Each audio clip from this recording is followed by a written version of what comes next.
दोस्तों, आज की यह वीडियो काफी महत्वपूर्ण बात पर आधारित है। एक ऐसी बात जो लगभग हर इंसान अपने जीवन में महसूस करता ही है, और वो है मजबूरियां। आज की इस वीडियो में हम जानेंगे मजबूरियों को देखने का सही तरीका क्या है। मजबूरियां जीवन का एक महत्वपूर्ण हिस्सा है और हमारे जीवन में अक्सर आती है। मजबूरी एक व्यक्ति के जीवन में ऐसी स्थिति को दर्शाती है जहां व्यक्ति कुछ करने में सीमित रह जाता है, अक्सर बिना अपनी इच्छा के, क्योंकि उनके पास कोई दूसरा विकल्प नहीं होता। ऐसी स्थिति में हम जो करना चाहते हैं, हम वो चाहकर भी नहीं कर पाते। यह एक ऐसी परिस्थिति होती है जहां पर व्यक्ति अपने मन के अनुसार चुनाव नहीं कर सकते और अपने हथियार डाल देते हैं। मजबूरी में हमें अक्सर वही करना पड़ता है जो हमारे सामने रखा गया हो, न कि वो जो हम करना चाहते हैं। ये मजबूरियां हमारी आर्थिक, सामाजिक, पारिवारिक और व्यक्तिगत स्थितियों से जुड़ी होती हैं। कुछ लोग मजबूरियों से कोसों दूर भागते हैं और कुछ लोग उनका डट कर सामना करते हैं। मजबूरियों से निपटने के लिए नए तरीके ढूंढते हैं। तो आइए इस कहानी के माध्यम से जानते हैं कि कैसे हम अपने जीवन की एक मजबूरी को एक अवसर में बदल सकते हैं। यह कहानी एक व्यक्ति के बारे में है जो बहुत दुखी था। एक समय की बात है, एक छोटे से गांव में एक आदमी रहता था। वह गरीब था और उसके पास केवल एक छोटा सा घर और छोटी सी जमीन थी। उसका जीवन कठिनाइयों से भरा पड़ा था और उसकी मजबूरी उसे रात दिन परेशान किया करती थी। अपनी पत्नी और एक बेटा होने के बावजूद वह आदमी बड़ा ही अकेला महसूस करता। वह मन ही मन सोचता रहता कि मेरे जीवन में कितनी मजबूरियां हैं। मुझे अपने घर का खर्च चलाने के लिए रोज काम पर जाना पड़ता है। अगर मैं काम नहीं करूंगा तो मेरा परिवार क्या खाएगा? मेरा घर कैसे चलेगा? मेरे बेटे के जीवन में अच्छा भविष्य लाने के लिए मुझे मजबूरन काम करना पड़ता है। उसे अपना काम एक बोझ लग रहा था और यह सोचकर वह बहुत दुखी था। एक तरफ जहां लोग उसी गांव के तालाब पर मस्ती करने आते और अपने दोस्तों के साथ सुकून भरा वक्त गुजारने आते, वहीं इस आदमी को वहां मजबूरन मछलियां पकड़नी पड़ती ताकि उसके घर के खर्चों में खाने पर होने वाला खर्च कम हो सके और उसका परिवार यह तालाब से पकड़ी हुई मछलियां खा सके। वह आदमी मजबूर था और वह अपने परिवार को खुश देखना चाहता था, पर उसकी मजबूरियों ने उसके घर से सुख और शांति को खत्म ही कर दिया था। उसे ऐसा लग रहा था कि अपने जीवन में इतने सारे कमियों के कारण वह कभी खुश नहीं रह पाएगा। एक दिन इसी बात से परेशान होकर वह एक पेड़ के नीचे बैठकर रो रहा था। तभी एक साधु उसकी ओर आ रहा था। साधु ने देखा कि उसके चेहरे पर बहुत सारे गम थे। उस साधु ने देखा कि वह व्यक्ति दुखी होकर फूट फूट कर रो रहा था। साधु ने उस व्यक्ति के पास जाकर पूछा, क्या हुआ बेटा, तुम इतने क्यों परेशान हो? उस आदमी ने साधु की ओर देखा। वह साधु साधारण कपड़ों में था और उसको देखकर व्यक्ति सोचने लगा, भला ये साधु क्या मदद कर पाएगा मेरी? व्यक्ति ने उससे कहा, तुम तो एक साधु हो, भला तुम क्या मदद करोगे मेरी? मैं पहले से ही अपनी मजबूरियों के कारण काफी परेशान हूं, तुम मुझे अकेला छोड़ दो। साधु उस व्यक्ति से कहते हैं, बेटा, इतना दुख तुम अकेले क्यों सहन कर रहे हो? मुझे बताओ क्या हुआ, शायद मैं तुम्हारा दुख दूर कर सकूं। वह व्यक्ति उस साधु से कहता है, तुम मेरा दुख दूर करोगे? तुम मेरी मजबूरियों से मुझे मुक्त कैसे कर सकते हो? तुम्हें तो खुद नहीं पता मजबूरियां क्या होती हैं। तुम्हें कौन सी मजबूरी का सामना करना पड़ा अपने जीवन में? तुम क्या जानो मजबूरी? तुम्हें किस बात की चिंता? तुम तो काम भी नहीं करते, तुम्हें किसी परिवार का ध्यान भी नहीं रखना। मुझे तो दिन रात काम करके अपने परिवार की जिम्मेदारी उठानी पड़ती है। साधु उस आदमी के कड़वे शब्द सुनकर भी शांत रहे। वह समझ गए कि यह आदमी अपने जीवन में अपने कामों और मजबूरियों को बुरा समझता है और इसी कारण यह काम को बोझ समझकर मन से किसी भी काम को नहीं कर पा रहा है। साधु हंसकर कहते हैं, बस इतनी सी बात, मैं तुम्हारी मजबूरियों को एक ताकत बना सकता हूं। तुम्हें कभी भी काम करने में बोझ महसूस नहीं होगा। तुम्हें अपने परिवार के लिए काम करना कभी बोझ नहीं मानोगे। मैं तुम्हें एक ऐसा रास्ता बताऊंगा जिससे तुम हर काम खुशी खुशी करोगे, लेकिन तुम्हें पहले मेरा काम करना होगा। क्या तुम तैयार हो? वह आदमी साधु की बातों को लेकर सोच में डूब गया। साधु ने कहा कि एक ऐसा रास्ता है जिससे वह हर काम खुशी खुशी कर सकता है और उसके बदले में केवल एक काम करना होगा। पर क्या यह सच है? ऐसा कुछ इस साधु को पता भी होगा या ये साधु बस मुझे पागल बना रहा है? आदमी ने कुछ देर सोचकर उस साधु को मना किया, ये कहते हुए कि मुझे नहीं लगता कि तुम ऐसा कुछ बता सकते हो। आदमी मना करके वापस घर लौट आया। कुछ दिनों तक तो उसके दिमाग में वह साधु की बातें घूमती रहीं। लेकिन धीरे धीरे वह उस साधु और उसकी बातों को भूलता गया। उसके दिमाग से साधु भी धीरे धीरे निकलता गया। वह फिर से अपने रोज के दिनचर्या में वापस चला गया। फिर कुछ महीनों बाद उसे एक दिन अपना मित्र मिला। वह मित्र उससे कहता है, हमारे गांव में एक बड़े ज्ञानी साधु प्रवचन देने आ रहे हैं। वह जो भी कहते हैं वह करके दिखाते हैं। वह बहुत बुद्धिमान है। उसका मित्र उस आदमी से कहता है, तुम भी चलो मेरे साथ, तुम्हें वहां आनंद आएगा। कभी तो अपने लिए कुछ समय निकाल लिया करो, तुम कितनी मेहनत करते हो। वह आदमी सोचता है, मैं तो वैसे ही अपने रोज के काम में मग्न रहता हूं। मेरा मित्र सही तो कह रहा है, कभी अपने लिए भी समय निकालना चाहिए। वह अपने मित्र के साथ उस साधु के उपदेश को सुनने और वहां जाने के लिए राजी हो जाता है। अगले दिन यह व्यक्ति अपने मित्र के साथ उस आश्रम में जाता है। वहां उसे वही साधु दिखता है जो उसे उस दिन काम को खुशी खुशी करने का मार्ग बताने का वादा कर रहा था। मित्र से बात करते समय उसने पूछा कि क्या यही वो साधु है जिनके उपदेश हम आज यहां सुनने आए हैं। उसके मित्र ने पुष्टि की कि हां, यह साधु वाकई महान है और उनके पास ज्ञान की अमूल्य धारा है। और तो और उसके पास तो स्वयं राजा भी ज्ञान लेने आते हैं।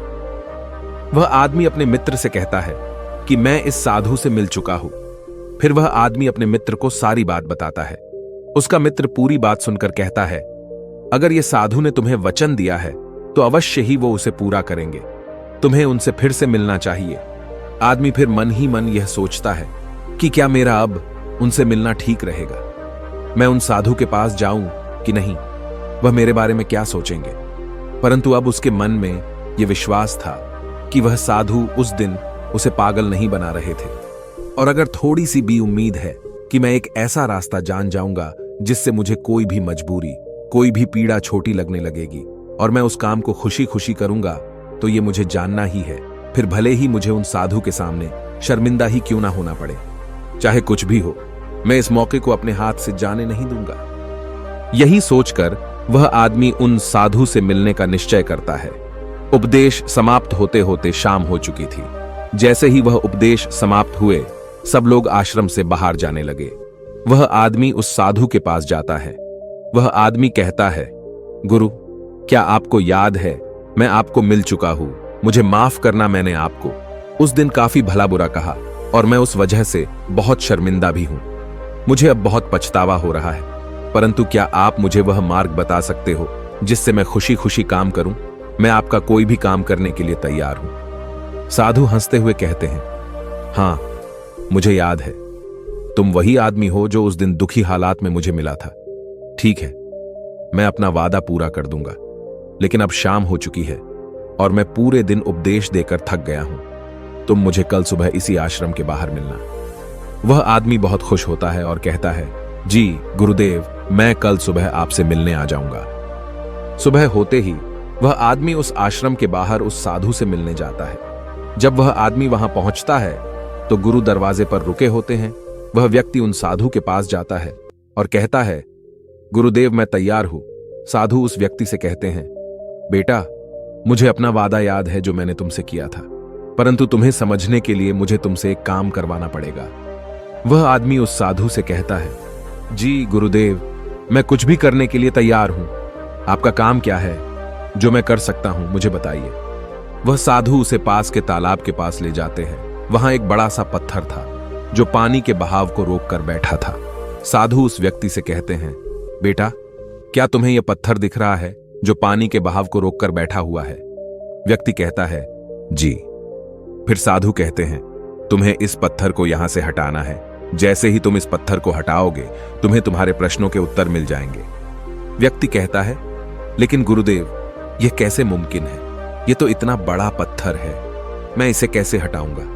और फिर इस पत्थर को हटाने से मेरे जीवन की मजबूरियां कैसे हट जाएंगी, मुझे कुछ समझ नहीं आ रहा। साधु कहते हैं, तुमने कहा था कि तुम मेरा कोई भी काम कर दोगे, तुम्हें इस पत्थर को हटाना ही पड़ेगा, अन्यथा मैं तुम्हें तुम्हारे प्रश्नों का उत्तर कभी नहीं बताऊंगा। अब मैं अपने आश्रम जा रहा हूं। जब तुम यह काम कर दोगे, उसके बाद तुम मुझसे मिलने आना। इतना कहकर साधु अपने आश्रम की ओर बढ़ गए। उस आदमी ने सोचा, मुझे यह समझ नहीं आ रहा है कि गुरुदेव मुझे इस पत्थर को हटाने का काम क्यों दे रहे हैं, लेकिन जो कुछ भी हो, मेरे समस्याओं का हल तो मुझे चाहिए। मैं अपने जीवन से बहुत दुखी हूं और अगर मुझे इस पत्थर को हटाने से मुझे गुरुदेव उत्तर बता देंगे तो ठीक है।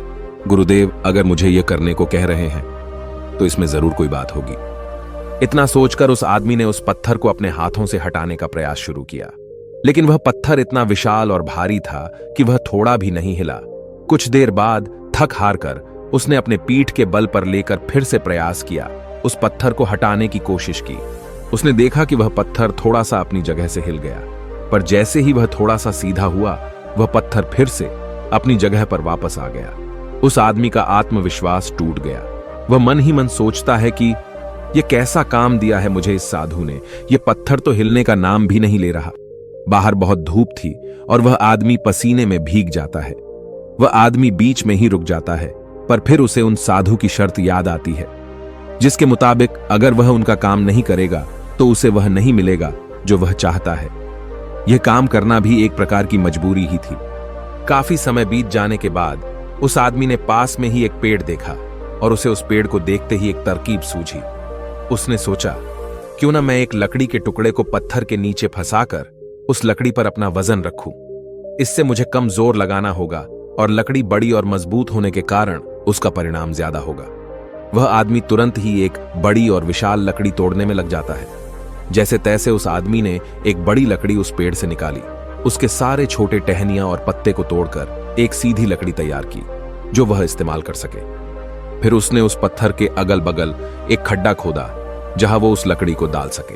उस आदमी ने लकड़ी का एक छोर उस पत्थर के नीचे फंसाया और फिर वह आदमी अपने हाथों में 2 बड़े पत्थर लेकर उस लकड़ी के दूसरे छोर पर बैठ गया और देखते ही देखते वह पत्थर अपनी जगह से हट गया और पानी का बहाव फिर से चालू हो गया। वह आदमी बहुत खुश हुआ, उसे आत्मविश्वास महसूस हुआ। वह दौड़ता हुआ उन साधु के पास गया और कहा, गुरुदेव मैंने कर दिखाया, मैंने उस पत्थर को हटा दिया और मैंने अपना वचन भी पूरा कर दिया। साधु पूरी बात उस आदमी से सुनने के बाद कहते हैं, तुमने अच्छा काम किया, मेहनत की, तुमने तरकीब भी निकाली और तुमने अपने दिमाग का भी इस्तेमाल किया, लेकिन मुझे एक बात बताओ, क्या तुम्हें लगा था कि तुम ये काम कर पाओगे? आदमी कहता है, नहीं गुरुदेव, मुझे नहीं लगा था कि मैं इतना बड़ा पत्थर हटा पाऊंगा। साधु पूछते हैं, क्या लगता है तुम्हें, तुम ये सब क्यों कर पाए? आदमी जवाब देता है, क्योंकि यही आपकी शर्त थी, अगर मैं नहीं करता तो मुझे अपना जवाब कभी नहीं मिलता। साधु कहते हैं, तो तुम यह कह रहे हो कि यह काम करना तुम्हारी एक मजबूरी थी? आदमी कहता है, हां, लेकिन आप वही वही क्यों पूछ रहे हो? इस पर साधु कहते हैं, मैं तुम्हें यही तो समझाना चाहता था। जिस तरह आज तुम्हारे सामने वह पत्थर हटाने की मजबूरी थी, इसी तरह तुम्हारे जीवन में भी तुम्हारे सामने कई मजबूरियां आएंगी। साधु आगे कहते हैं, मजबूरियां ही तुम्हें वह काम करवाती है जो तुम्हें नहीं लगता कि तुम वह कर सकते हो। तुम्हारी मजबूरियां तुम पर बोझ नहीं है, बल्कि मजबूरियों के कारण तुम जिंदा भी हो। तुम खुद सोचो, अगर तुम्हारे ऊपर मजबूरियां ना होती और काम करके अपने परिवार के लिए कमाई करने की कोई पाबंदी ना होती, तो क्या तुम अपने घर से बाहर भी निकलते? नहीं ना, तुम एक ही जगह बस आराम से बैठे रहते। लेकिन क्या ऐसा आराम करना ठीक है? क्या तुम्हारे शरीर में बीमारियां नहीं आ जाती? तुम अपनी मजबूरियों के कारण काम करते हो, जिससे तुम स्वस्थ और तंदुरुस्त रहते हो। जहां तुम पहुंचना चाहते हो, ये मजबूरियां ही तुम्हें वहां का रास्ता दिखा सकती है। वह हमें बताती है कि हमें क्या करना चाहिए उस लक्ष्य तक पहुंचने के लिए। तुम्हारी समस्या यह नहीं है कि तुम्हारे ऊपर मजबूरियां हैं, बल्कि तुम्हारी समस्या यह है कि तुम उन मजबूरियों को एक बोझ समझ रहे हो। हमारी मजबूरी हमारे लक्ष्यों को प्राप्त करने में हमारे लिए एक माध्यम बन सकती है और हमें नए दिशाओं में ले जा सकती है। जैसे कि तुमने लकड़ी का उपयोग किया ताकि उस पत्थर को हटा सको, ऐसा ही कुछ हमारे साथ जीवन में भी होता है। जब हमसे ऊंचे स्तर के लोग, जैसे कि हमारे बॉस या फिर माता पिता या फिर कोई गुरु, हमें कोई कठिन काम देते हैं तो हमें लगता है कि यह काम हमारे लिए बहुत मुश्किल है। उदाहरण के रूप में, जब हमारे बॉस हमें एक बड़े और कठिन काम को संभालने का काम देते हैं, या जब तुम्हारे व्यापार में कोई विरोधी व्यापारी तुम्हारी तकलीफें बढ़ा देता है जो तुम्हारे लिए मुश्किल होता है, तो तुम कैसे उसका सामना करोगे? अक्सर हम नहीं चाहते कि ऐसी समस्याएं हमारे सामने आएं, लेकिन सच्चाई तो यह है कि वह हमारे सामने है और हमें हमारे लक्ष्यों को प्राप्त करने से रोक रही है। क्या लगता है आपको, ज्यादातर लोग इस स्थिति में क्या करते होंगे? बेशक कोई नहीं चाहता कि वो संकट में आए, लेकिन जब एक विशाल समस्या उनके सामने खड़ी होती है ऐसी कठिन समस्याएं जो उन्हें परेशान करती हैं।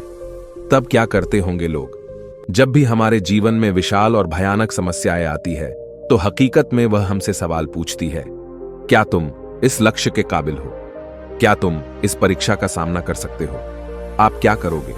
क्या होगा आपका उत्तर इस प्रश्न पर? क्या होता है जब आपके सामने एक समस्या खड़ी हो जाती है जिसका समाधान आपके लिए मुश्किल होता है? क्या आप भाग जाएंगे? क्या आप अपने लक्ष्य को किस्मत के हाथों छोड़ देंगे? अगर हम इतिहास की ओर देखें तो हजारों लोगों ने इन सारे प्रश्नों का उत्तर ना में दिया। उन्होंने अपने हथियार डाल दिए, अपने लक्ष्य को छोड़ दिया, सिर्फ इसलिए क्योंकि उनके सामने एक बड़ी समस्या आ गई थी। ऐसा हम आज के युग में भी करते हैं। हम हार मान लेते हैं। हम अपने उच्च स्तर के लोगों को पागल तक कह देते हैं कि क्या सोचकर मुझे यह काम सौंपा गया, यह काम तो किसी से भी नहीं होने वाला। या फिर हम अपने लक्ष्य को त्याग देते हैं यह कहकर कि शायद यह लक्ष्य मेरे भाग्य में ही नहीं है। लेकिन इतिहास के कुछ लोगों ने इस प्रश्न का उत्तर हां में दिया। वे डटकर खड़े हुए और समस्या के आंखों में देखकर उसका समाधान निकाला। वह कुछ बड़ा कर पाए उसी समस्या के कारण, और सच कहूं तो वो महान व्यक्ति आज उस मुकाम पर कभी नहीं पहुंच पाते। अगर उनके सामने वह समस्या नहीं आई होती तो उनकी समस्याओं ने उन्हें बड़ा बनाया, उन्हें मजबूर किया नए रास्ते ढूंढने में, कोई ऐसा रास्ता जो आज तक किसी ने नहीं सोचा था। बड़े और महान लोग भी अक्सर अपनी समस्याओं से जूझते हैं और उन्हें पार करने के लिए नए रास्ते ढूंढते हैं। समस्याएं हमें मुश्किल में डालती हैं और हमें मजबूर करती है नए रास्तों की तलाश करने में। यही तरीका है जिससे हम अपने लक्ष्यों को हासिल कर सकते हैं और अपने जीवन को सफल बना सकते हैं। और यही सही तरीका है हमारी मजबूरियों को देखने का। जब तुम्हारी नजर अपने लक्ष्य पर होगी तो तुम्हें अपनी समस्याएं छोटी लगने लगेगी। इसीलिए मजबूरियां अच्छी होती हैं। तो अगली बार जब तुम किसी मजबूरी में खुद को पाओ तो खुश हो जाना, क्योंकि यह एक मौका है तुम्हें अपने आप को साबित करने का और उसी दौरान वह बनने का जो तुम पहले कभी नहीं थे। दोस्तों, आपने आज के इस वीडियो से क्या सीखा वह मुझे आप कमेंट में बता सकते हैं। इसी के साथ में उम्मीद है कि आपको आज की वीडियो पसंद आई होगी। तो इस वीडियो को उस इंसान को शेयर करें जिसे इसकी सख्त जरूरत है, और उसी के ठीक बाद चैनल को सब्सक्राइब करें। तो चलिए फिर मिलते हैं ऐसी एक और नई वीडियो में। तब तक के लिए अपना ख्याल रखें। धन्यवाद और नमो बुद्धाय।